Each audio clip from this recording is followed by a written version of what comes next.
One generation passeth away, and another generation cometh, but the earth abideth forever. The sun also ariseth, and the sun goeth down, and hasteth to the place where he arose. The wind goeth toward to the south, and turneth about unto the north.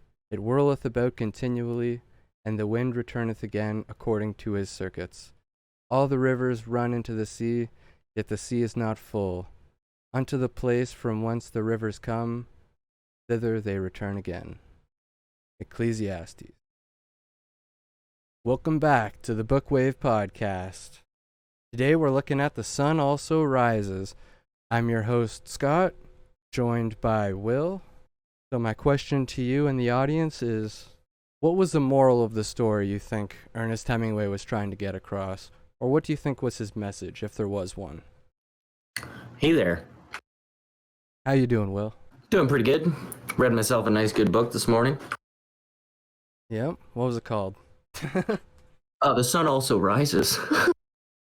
I think I love this book probably because I read it early enough in my life that I was able to put Hemingway high enough on a pedestal that nothing could ever tear him down from it, no matter what people told me. And secondly, because it's just so simple and enjoyable and beautiful to read. If you haven't read The Sun Also Rises, I highly encourage you to read it. It's an easy read. It's available for free at Project Gutenberg. And yeah, like it takes maybe 6 to 8 hours, maybe 12 hours to read if you're really pushing it. 2 hours a day, you'll be done in a week. And it's this beautiful story post World War I about the running of the bulls and the bullfighting in Pamplona and life as an expatriate in Paris. And it's just enjoyable. And Hemingway's reporting style of writing creates beautiful scenery and imagery, allowing you to experience all of the senses and emotions that are going on. And I love it. It's so easy to read. Yeah, the writing style is something that we really hit on in the last Hemingway book we read. And I couldn't agree more at this point. I did have a harder time getting into it when we were reading A Farewell to Arms, but this one was a lot easier for me to read just because I was already used to the writing style. I enjoyed it quite a bit. And just related to that Ecclesiastes quote, I really wanted to get your input on what you think his message was for this book. Or do you think he was just trying to get a piece of literature out to make money and make a living for himself? I very much doubt that he was just trying to make a living. I'm certain that was a factor, obviously. Like he took his experiences in the First World War and his experiences as a reporter, and he took something that he was clearly dealing with, and that's this problem that I think we've been trying to solve for thousands of years, where you think that you are the way you feel and that your identity is bound to your feelings. Whereas if I were to say to you, you know, like if I stabbed you in the stomach, let's just go really extreme with a metaphor here. Are you your stab wound? No. Are you the pain you feel from your stab wound? No. Will your stab wound heal? Hopefully, depends where you got stabbed. But the fact is, you aren't your feelings. And I think that when you go through a traumatic experience, you get stuck with a lot of garbage in your brain, and it becomes very difficult to distinguish where your experiences and your traumas stop and the rest of you begins, and to get to a place where you can enjoy breakfast, where you can like eating food and like going for walks and dislike certain scenery, and remember that the sun also rises, that your experiences and the way you feel today isn't who you are and isn't going to persist forever, that there is still great things in this world to experience. There's a point to live at each day and embrace each day. And I think that that was one of the big things going through his head. I have no idea, but I think that that was probably a factor in writing this beautiful story about enjoying life and being happy. Yeah, like, it isn't a book about Stoicism, but in so many ways, it is a very stoic book, like just as much as The Art of Living by Epictetus or Marcus Aurelius, got all the same kind of lessons in there if you know what to look for. Life goes on. Absolutely. Life goes on. One of my favorite early sort of stoic moments that the main character kind of lets us into, because he talks to the reader throughout this book, and there is this relativeness that you experience with the main character where I think it was Robert Cohn shows up at the office and he hadn't been getting much work done, and he comes in and he says a good way to get rid of someone is to bring them down to the bar for a drink and then say, oh, I've got to wire off a few cables. And so that's clearly the plan. He invites them down for a drink. They have a drink. He says, oh, I've got to wire off a few cables. And he says, okay, well, can I hang around the office? And he says, yes. He doesn't say, no, I'm trying to get rid of you. He just says yes. And he continues on with his day and just lets this person who clearly wants to come up and hang around and loaf about in the office do his thing and not let that interrupt him. And I don't know, it was just Yeah. so simple that sort of emphasized it for me. It's like before he even attempted to get rid of him, he'd already made the decision that even if he stuck around, well, it's not really that big of a difference. Yeah. And like that sort of non-confrontational acceptance of reality is humbling, is humble, is modest. I don't know. And I think you see Jake do that a lot, where in his head he's mulling over other friends' opinions of other friends and his own personal take on the situation, but avoiding almost at all costs any sort of bout of excitement or row that would, set him back from his plan of enjoying his evening, his afternoon, whatever it is. Yeah, and one of my favorite parts was when he and one of his friends were going off to the fishing trip and just going for the hike and talking about how far they'd have to go and how long they would be able to fish if they spent this much time walking, and after they were done, their nap under the tree. Like, it was all just so nice and slice of life. Like, life is good.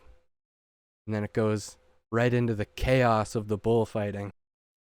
And just the intensity of the entire city and the festival. But there's still these moments where you have this guy and he's not manipulating the situation. He's not trying to please anybody. He just simply says what's going on, where he's at, and what he's up to. And it's really nice. Like he does his best to make sure everyone has a good time, but he doesn't get bent out of shape if someone doesn't want to do what they probably should do to avoid disappointment.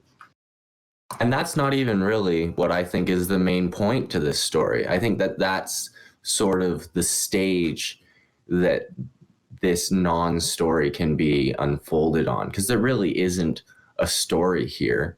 It's just sort of, like you said, a slice of life. This tiny, almost unimportant aspect of a man's life. Like even at the beginning, they say, "Oh, we're 35 now. We've got maybe 35 more years.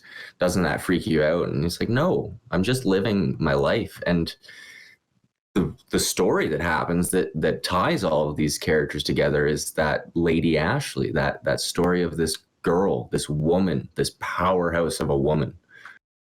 Yeah, Lady Ashley, or simply known as Brett after her divorce. Even after she loses all of her power, she's still the focus of the story and pretty much all the characters. Yeah. So the main character met her in the hospital when she was a VAD, which I infer stands for voluntary ambulance driver, when he was injured. And that's how they met. And he seems to be like the best friend. And you look at them from the outside in and you say, these two get each other, they know each other, they've got history. Why aren't they together? But as you read the book, you discover, oh, I see what's going on. This could never work. And this man knows it. And he never ruined his relationship to try to make it work. Yeah, and Jake even admits it on that fishing trip I was talking about before, where his buddy just says, "Be honest with me, were you ever in love with her?" He's just like, "Yep." And then he tries to pry a little further, and he's just like, "Don't push it, man." He's like, "All right, let's go take a nap." Yeah. And I don't want to ruin the ending, but it is such a beautiful last line to end. Yeah, that's that's becoming a pattern with the Hemingway books that I've read is those last couple of lines hit hard. Yeah, and it sucks because I refuse to spoil the ending. But let me say this: it is beautiful, it is simple and elegant, and I think it's something you appreciate more after experiencing life a bit more. And I think that's one of those things where reading this book is an experience unto itself, and the value of this experience is improved when you return to it after having gone through some of these things. Maybe it's travel, maybe it's love, maybe it's lust, maybe it's just enjoying breakfast. And there's another little part of the introduction that I wanted to share as well about the creation of the novel.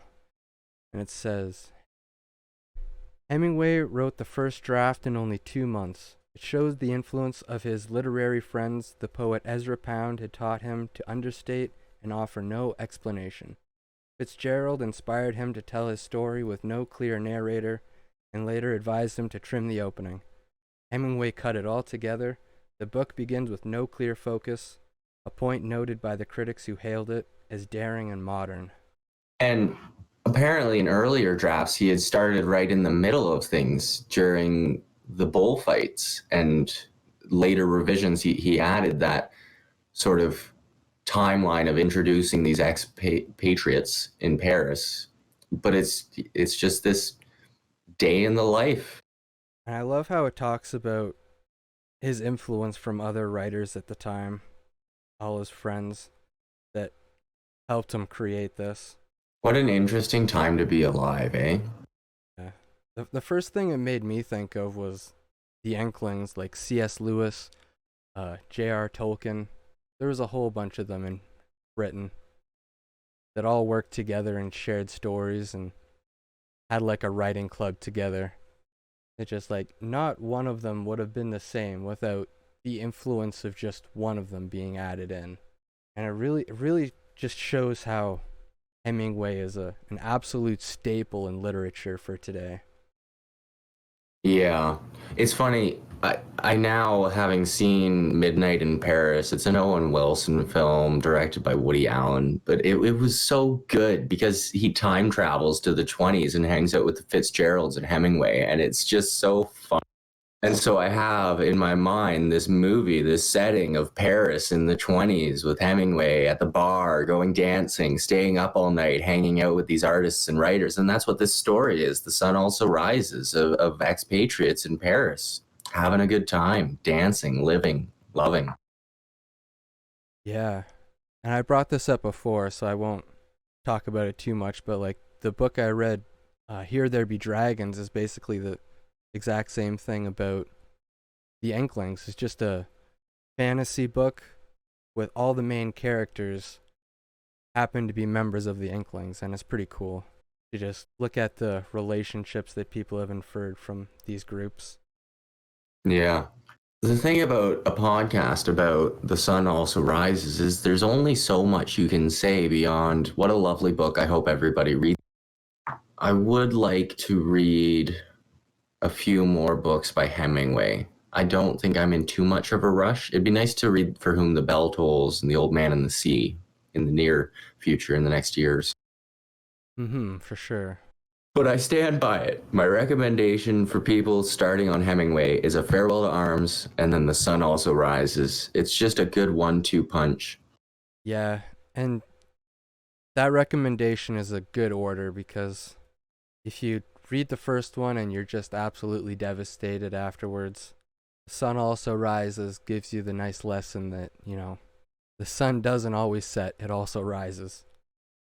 Exactly. Like you have in the Farewell to Arms, this horrible experience that, again, the main character is trying to do his best and be as good as he can considering the circumstances, but it leaves you miserable, absolutely miserable. And you think to yourself, how could that man go on with his life?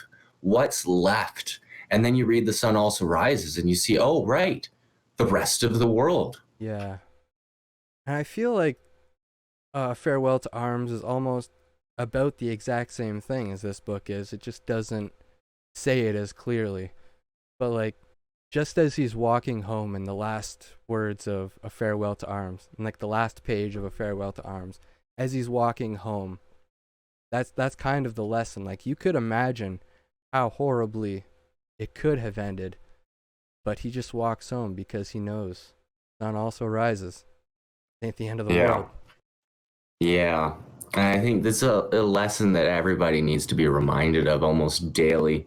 I think it's really easy, especially in isolation and quarantine, staring into a screen, looking at perfect, picturesque photos of everybody else's life that, maybe you are your feelings, maybe you are your situation, but you can't allow yourself to create your identity around your experiences, your feelings, and your present situation. They're great indicators of things that went well and things that you might want to create more of, but don't ever trick yourself into thinking that anything that's going on externally or internally is all there is to experience. There's so much more, infinitely so much more. Yeah, and this book says a lot about relationships in general. Just not just in the romantic sense, but like it kind of goes over how Brett's relationship with each individual in this book is drastically different based on how infatuated they are with her. Yeah. And what kind of a man they are, and what kind of a man they think she wants them to be. Hmm. There's so much. In fact, you could almost say the whole story is about the man's interpretation of the woman, and not for a second the consideration of the woman's outlook. And you could also argue that, you know, none of the men's perspective were at all accurate. Yeah, 100%. Except for maybe Jake, because Jake knew I don't know how he knew, but at a very early time he realized, no, I will just destroy myself if I commit to this woman. And he never didn't. I think in not committing to her, he did commit to her in a way that not many men are capable of doing with women. Yeah, he committed to not committing to her. He committed to being a friend. And you see that near the end when, you know, he's trying to do his own thing and then he skedaddles as soon as he hears from, you know, a friend's in trouble. He's just a really good guy, but he's also, you know, wrestling with that part of him that's in love with her at the same time. Yeah. And that's what gives their relationship so much depth. Without that, they wouldn't have had the relationship they have. And he even goes as far as to say that it is impossible for a man to have a relationship with a woman without a bit of love involved. To what extent that's true, Yeah. I don't know. And whether or not you agree with that, it's just a question to ask yourself, really. It's a rhetorical question. Yeah. And I think a lot of these men also wanted to be able to change who she was. And that's again shows that it was never love that they experienced, because so few people do understand what the term means. But the infatuation that drives their belief that they could make an honest woman of her, when in reality she is an honest woman to a fault. Yeah, that's a fair point.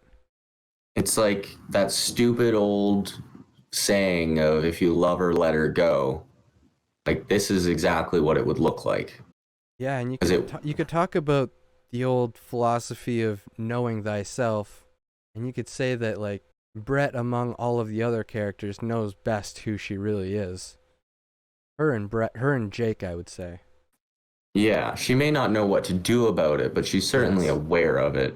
And there's, I'm sure, some sort of Japanese or Buddhist proverb about loving a flower and not picking it. And that definitely applies in this context too. And I think that's the problem. Like, especially in Robert Cohn's position, having not had enough intimate relationships and experiences with the world. You think that you meet this woman and you think, wow, what a woman. I have to have her. And it's like maybe the third woman you've ever met that invoked or provoked an emotional reaction from you. And you don't even understand the depth of these experiences because it's the first time, and it smacks you and it hits you hard and you think, this is it, this is love, I need to go for it. And it's like, take a deep breath, Johnny. Yeah. That whole there's a million fish in the sea thing, like, holy cow. Yeah, there certainly are. There's more than one way to go about dealing with a woman, right? Yeah, and what happens with Robert is his infatuation of Brett destroys him. It destroys his current relationship. It destroys his confidence, his integrity, his pride, his own self-worth and respect, his Yeah, friendships. and you see a little bit of guilt on Brett's part too, because he's like, "Oh, I allowed this to happen to him. I let him get, you know, so far, and now he won't leave me alone. I went to South America with him for a summer, and I haven't had a day of breathing room since." Yeah, and she thought she was doing him a favor, giving him the taste of the Yeah. the fruit that he could not keep. Maybe he'll just get it all out of his system, right? Yeah, and instead it was this, like, I mean, Britney Spears wrote a song about it. This is probably her anthem, right? Oops, I did it again.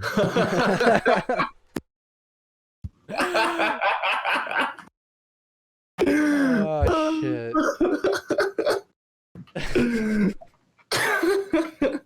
There is nothing better than mixing pop cultures from today with descriptions of books from Hemingway. That's a that's a new one. Haven't heard that connection before. The Sun Also Rises, rewritten in 2020, opens on Brett in her room, brushing her hair, listening to Britney Spears.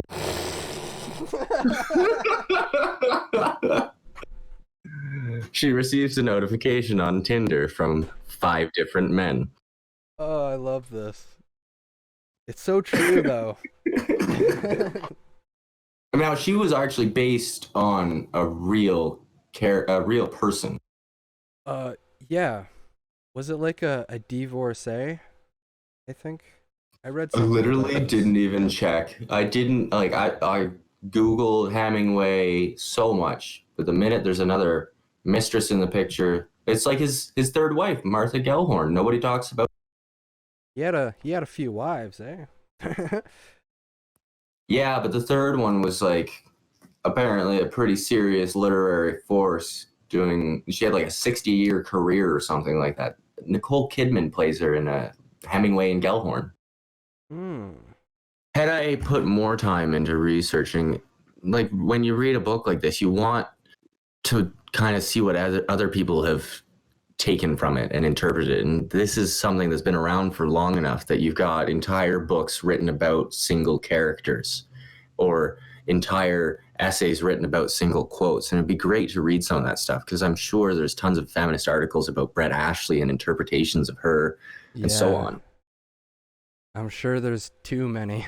I found a little bit in my introduction though. It says it can be attributed to a holiday gone badly wrong. Hemingway had discovered a passion for bullfighting, and in 1925 he invited a group of friends to accompany him and his wife to Pamplona. Some of the friendships didn't survive the week. Hemingway vied for the attention of a recent divorcee who already had a lover, and the two candidates for her affections were soon brawling in public. Easy enough to make fiction out of that, right? Yeah. Oh man, so someone actually wrote a whole book behind the story that the book was based on. Really?